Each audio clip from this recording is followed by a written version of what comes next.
Welcome to the JWK Show 2. We have an XRP video today.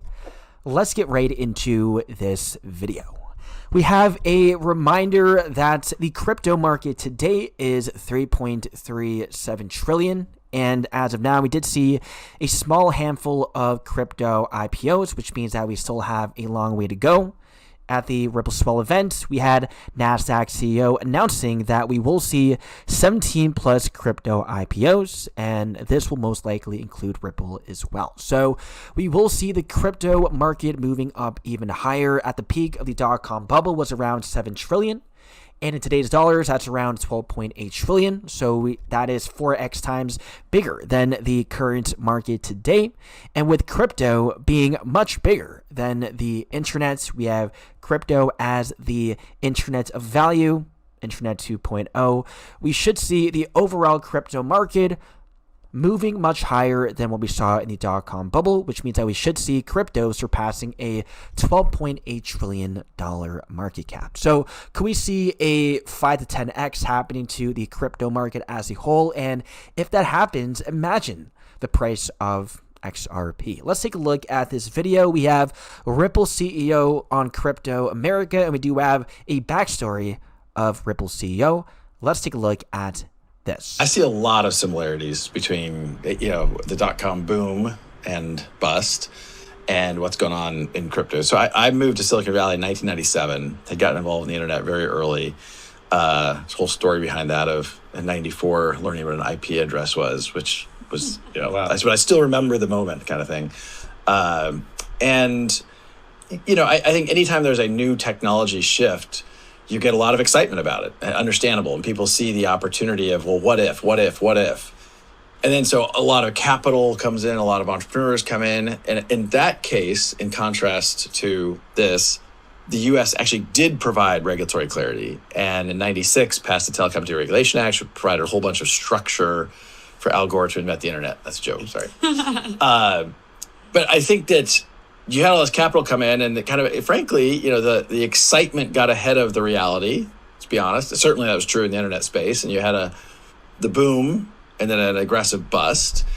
And I think we will see the exact same thing happening to the crypto market, all foretold by the XRP insiders and Ripple CEO himself. He says 99% of cryptos will crash and go to zero. There are aspects of that in crypto. Same thing hinted at CZ Binance as well, from CZ Binance. That have been similar. You saw, you guys have all been around this space for a while, and you certainly saw, kind of an ICO craze, an NFT craze. And that isn't to say that ICOs don't have some potential substance, or NFTs don't have some potential substance. So that the excitement got ahead of the reality, and you go through these boom bust cycles. It to me feels different than the internet directly, but I think the excitement about how these technologies can be applied to make financial systems more efficient, certainly where Ripple's focused, and people should be excited about that. But doing that at kind of a moderated pace as to what change management, particularly for risk-averse financial institutions, is something that we have to be thoughtful about. But it's one of those I'm exceptionally excited about the next 10 years because I think a lot of foundation has been laid, and I'm sure there'll be other cycles along the way here. But overall, I'm excited. We had so many massive acquisitions. Imagine what Ripple will do in the next 10 years, and imagine the price of XRP once we see XRP officially implemented into the new financial system. We have more videos from Crypto America, and that is Brad Garlinghouse sitting down with Eleanor Tourette's Crypto America, outlining Ripple's long-term vision. I'm just going to rattle off some things that Ripple has done in the last year. So buckle up. You guys launched a buckle up again. Nice. Stablecoin. You acquired a payments platform, a treasury software provider, 2 custody platforms, and a prime broker, applied for a national bank charter and a Fed master account. Does this mean absolutely insane resume? Ripple ultimately wants to become a full-service financial institution? And if not, what's the long-term vision for Ripple now? It's a good question. I mean, look, it is, as we said, profound how much has changed. Ripple has, I think, in a happy way, always focused on a particular segment, and that is really on the infrastructure side. there are temptations that we have had along the way of entering other segments. Some interesting consumer applications that I've found interesting. And frankly, look, the exchanges have done well. Coinbase has done well, Kraken's done well, Binance has done well. And we have more exchanges having IPOs as well, such as Kraken. We have resisted the temptation to kind of move into some of those segments to stay very much in the blockchain infrastructure for businesses, for financial institutions. I will say, there's a whole bunch of things we've done that I'm very excited about, but I think, again, people underappreciate how consequential acquisitions like Hidden Road, which is now Ripple Prime.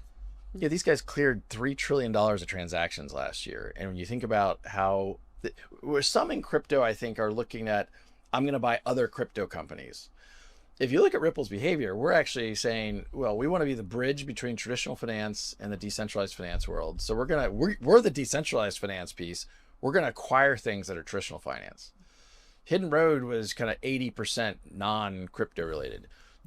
We have Ripple XRP taking over the financial system and then bridging DeFi and TradFi together using XRP, RLUSD, and so on. Treasury is 100% non-crypto related, processing trillions of dollars of payment transactions. And so the opportunity to bring over 1,000 corporate treasury offices, managing hundreds of billions of dollars of dormant cash, and thinking about how you apply that with stable coins. I think I'm incredibly excited by where we have found ourselves in that journey. And I think next year, I will say, I think we'll be much less acquisitive. We've been busy this year on the M&A front, and I think it's kind of like, okay, we got some work to do to integrate and to demonstrate the strategy that we see as I just kind of articulated. And okay, let's weave these pieces together. Yeah. On the front, I'm just going to big stuff. And we have Ripple also talking about all of the shenanigans happening in the crypto space, especially with the Ripple versus SEC case. Transparent about how we think about our holdings of XRP. I mean, we're public with what wallets Ripple controls, and people can track that stuff more readily than. They even have monthly attestations for their RLUSD. Guys, everything is transparent and can be looked up. They are hiding nothing. Other projects, again, except for possibly the Epstein connections, which is still available on the internet as well. I like to support all projects, so I'm not going to pick on any here, but people have chosen to be more clandestine. And even when I remember being interviewed on a panel years ago, and a fellow CEO asking questions. I'm like, well, wait a minute, we do share all this. How about you share this? And he didn't want to share that information. You're kind of like, oh, wait a minute, like you can't have it both ways. We actually own about 13%. But you do sell it regularly, right? Don't you? 13 number. You sell it into the market. Transparent about that. How much do you sell? That's Joseph Lubin from Ethereum, right? Him and Insider Whales have sold a ton of Ethereum and buying a ton of Ethereum at extremely cheap prices as well. A lot of insider trading going on. When necessary, sure. There we go. We have Brad Garlinghouse absolutely destroying Lubin.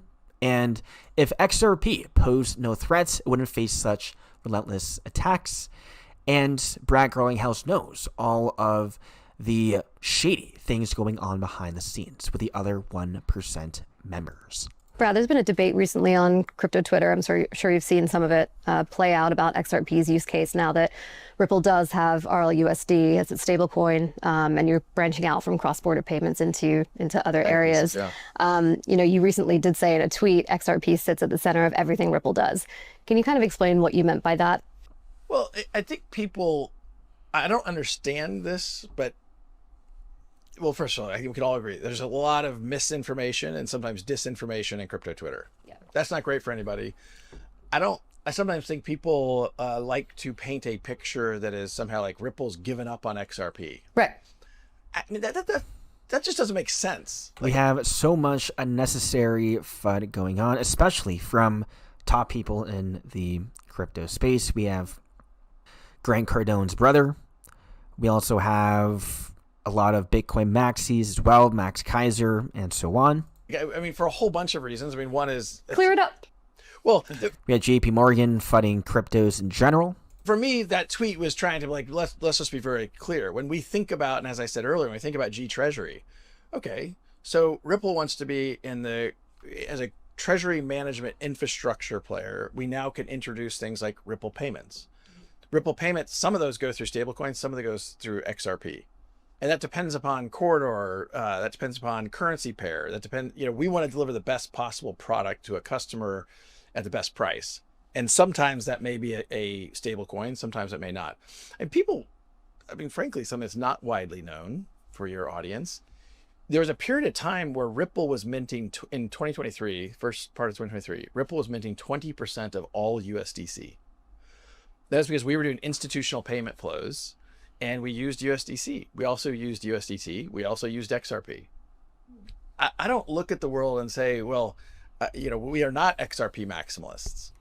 There's going to be different chains for different solutions and different technologies. I think we have to start, and I mean this for, when I say we, I mean the whole crypto industry has to start with what problem and for what customer are we solving? Mm-hmm. If we just try to, it's like, hey, I have a technology and I just want to apply it to a customer. It's like, well, a customer doesn't think about it that way. A customer has a problem. How do we apply the right technologies? Yeah. XRP is very scalable, very fast, and very inexpensive on a per transaction basis. That makes it good for some things and probably less good for other things. That's okay. And Ripple will use other technologies in those situations. But if Ripple can go from managing tens of billions of dollars of payment transactions to hundreds of billions of dollars of payments transactions to trillions of dollars, and if XRP doesn't have 100% of that pie, but the pie is growing very quickly, like that's great. I'm happy. That's a really good place to be. Mm-hmm. So do you guys see? Does that clear it up, Ellie? Oh, it clears it up. We'll see what the XRP. Do we call them? Do we call them Army anymore? I don't know. Community. We tried to rebrand family. Okay. We'll see what they say. But you know what? I kind of. It's more peaceful times. I kind of come around to I love the XRP Army. We have. I mean, look, we were attacked, and I don't just mean. So Ripple wanted to start as XRP family, XRP fam, but it seems like we are known as the XRP Army. Seems like that has caught on more than XRP family. The SEC, there are those who are maximalists of their particular religion. I respect that, as long as people are being kind of like constructive and honest and not spreading disinformation. I'm like, okay, fair enough. We can disagree. I try genuinely to support, and I think the whole industry benefits if we kind of get behind the whole industry. Instead of fighting about how big my piece of the pie is, let's think about how big the pie is.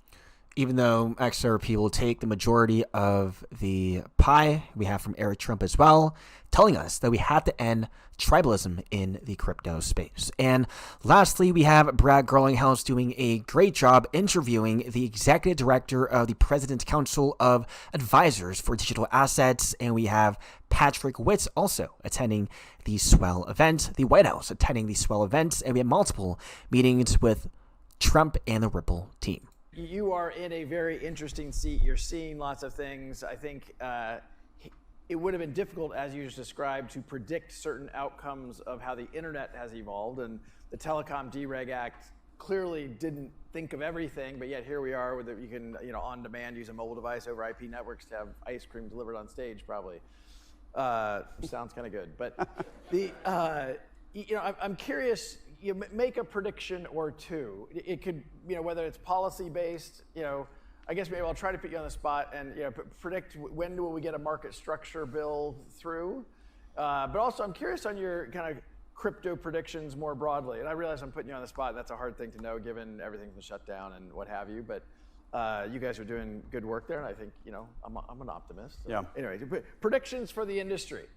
I think as far as the market structure bill goes, we are maintaining, before the end of the year, the president wants that piece of legislation on his desk, so we're continuing to apply pressure, having regular meetings. I spend most of my time on Capitol Hill these days, meeting with senators from both sides of the aisle to get that done. I'm optimistic that we've seen enough progress recently to where the trend line is moving in the right direction, and I think we're going to get a good piece of legislation done and over to the president for signature in short order.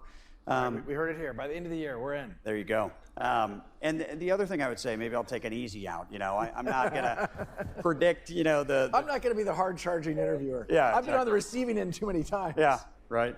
I would just say the future is very bright for this industry, and there are companies that are going to sprout up here in the space that probably aren't even in existence yet.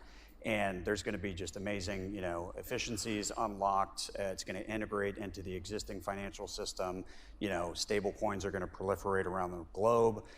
So I think you're going to be talking about, market cap into the, tens of trillions, even beyond what it is right now at, 4 or 5 trillion. So, there's going to be growth. There's going to be a lot of innovation in the space, and there's going to be a lot of players that come into existence that aren't even, concepts right now. Yeah. Big stuff from the White House, and that is up to a double-digit trillion market cap for the crypto market, currently around a $3 trillion market cap. So we could see anywhere from a 3 to 5x happening to the entire crypto market.